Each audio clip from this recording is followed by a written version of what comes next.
king, I am not a god, I am Hunkpain!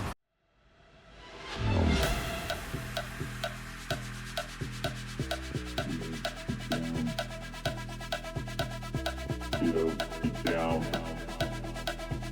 Get down.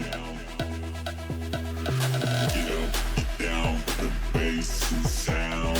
Get down. The bass and sound. Get down. The bass and sound. Get down. The bass and sound.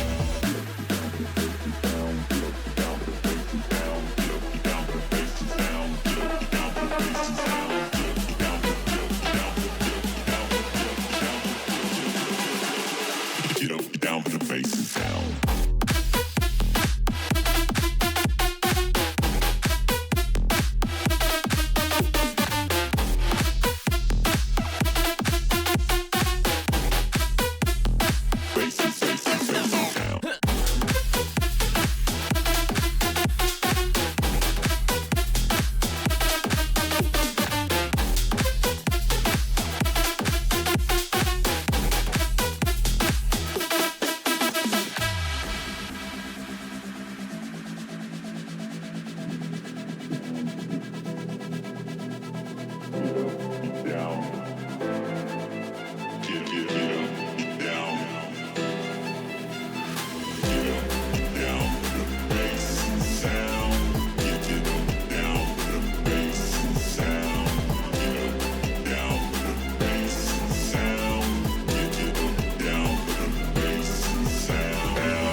What's poppin' Tano and welcome. I hope you enjoyed the speedrun. If you did, let me know in the comments below. Hit the like button and subscribe while you're at it. Much appreciated your support.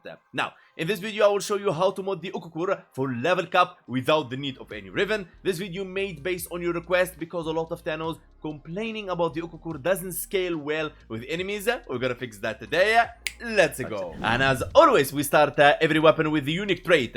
Kills generate up to 4 energy tendrils that locks into enemies near reticle. Tendrils reset on reload. You need to pay attention to the trait, so when we get to the augmenter, you actually have an idea how this weapon actually works. Creeping bullseye for critical chance and minus fire rate. Ornate strike for additive damage. Now, to make myself clear, you can increase the damage by putting here a multiplicative faction mod just to increase the damage. But the build the way it is, it can kill any enemy at level cap. Thrax, Grineer, Corpus, Infested, you name it. The way it is right now, like this. But if you want to increase the damage, use a multiplicative faction mod in there. Alright, so if you don't have like the faction mods, primed or whatever, it's alright. Now, you don't need the Riven even. So, Sentient Surge, each target eliminates, refills 20% of Ocucor's magazine. This weapon like bursts a lot of magazine, and Sentient Surge is really powerful augment for the Ocucor. Statue chance and critical chance are increased by 60% for each tendril active. So it makes sense now. Sentient Surge and the unique trait. You get the idea. Galvanized shot for statue chance, and on kill, 40% direct damage per statue type affecting the target for 14 seconds stacks up to 3 times. That's 120, my friend. Renews extension in here for the beam length.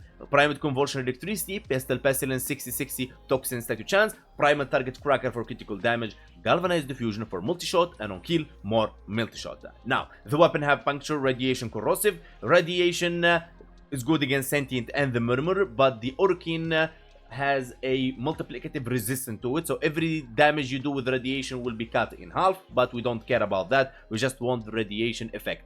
If you don't know about the new statue rework and everything in Warframe, check this out. I have a video on the channel, explains everything, all of it. Like corrosive here for Grineer and Kuva Grineer, and negative multiplicative against Sentient. We don't fight much Sentient. Now, the Arcane secondary encumber. Now, on statue effect, 1, 2, 3, alright, 24% chance to trigger a second random statue effect. So 1, 2, 3, 3, well, this is 3, 6, and so on and so on and so on until we get all the statue effects on enemy / you name it, every single statue effect. Now, since the weapon is modded for corrosive, that leads us to the Warframe. We're going to be running 2 Emerald Darkon shards to push the stacks of corrosive from 10 for 80% armor stripping to 14 for 100% armor stripping, so the Ocucor itself can armor strip the enemies without relying on any focus school like Unairo or any helmet ability like Terrify or Pillage or Thorough Strike to armor strip. But if you don't like this method and so on, it's okay. I have here a sheet I prepared for you guys, so you just can take a picture and put it in the PC.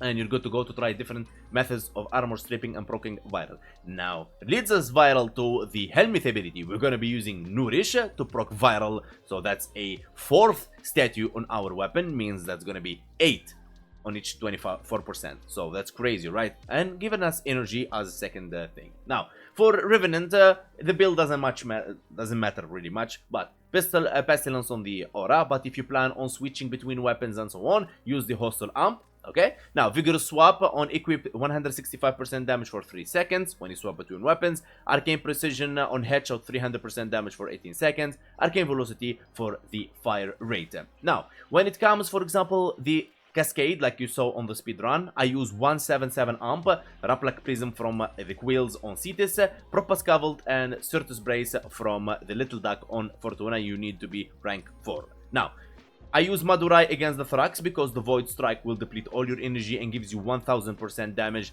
and then the Eternal Inslaut Arcane 180% critical chance with the Eternal Eradicate 60% damage. You will one-shot the second form of the Thrax, alright? And if the Void Strike is on cooldown, Contamination Wave can do the same thing, just you're not gonna get the 1000% damage, you will get enemies vulnerable to your Void damage by 50%. If you're not gonna fight like Void Cascade and so on, you can use any Focus School you want. Xenoric for energy, Naramon for your combo, Unairo to armor strip, and Vazarin to pull enemies and to keep your Warframe vulnerable to any type of damage. Alright, for the companions, there is tons of options here if you want to pull enemies in, like Vortex and so on. There you go, you got the Cordon, Manifold Bond to pull more enemies. A lot of Thanos are confused. Manifold Bond works with Cordon, guys. The only 2 mods it doesn't work with is Negate from Wyrm and the Ghost from Shade. Simple as that. Tenacious Bond for the critical damage, and the Volclock for the Vigilante set for your primary weapon, and to reach 105 critical chance with critical delay for the Tenacious Bond to work. And that's what we're going to be using today. Now, let's test the weapon against the Thraxis and the Corrupted. Here we are, activating Nourish. Let's go. Armor stripped, cooked with viral on the HP. Remember, the viral doesn't affect the overguard. And we're proccing Magnetic thanks to the secondary Encumber. Now, of course, the Magnetic is the only statue that's affecting the Overguard right now. But if you want, you can use the Fortifier and you will be able to one-shot the Overguard. Alright, there you go. Now, using our Operator, activating the Void Strike, and 17 million, 2 million, and 32 million. Easy as that. Now, let's summon some heavy Corrupted Gunners. And as you can see here, I'm not using the multiplicative faction mods at all. Okay, let's go there, activating Nourish. Alright, now remember, they're very weak to Nourish, these guys, because it's proccing viral, like it has a multiplicative damage against them. Look at that. You wipe them from the lands on Earth. Look at that. It's a very powerful weapon. I mean, everyone knows Ocucor is really powerful, but not everyone knows how to mod Ocucor for level cap, my friend, to scale well with the enemies without using a Riven and without using a multiplicative faction mod. Easy for any Tenno to follow this build. Easy for any Tenno. You don't need to sell a kidney to make it happen. Alright, by this we reach the end of the video. Let me know in the comments below if you like the build and if you're going to try it. And of course, hit the like, subscribe. Thank you so much for all your amazing support. Join our Discord, the link in the description. And I see you guys next time. I am not a king, I am not a god, I am Hunkpain.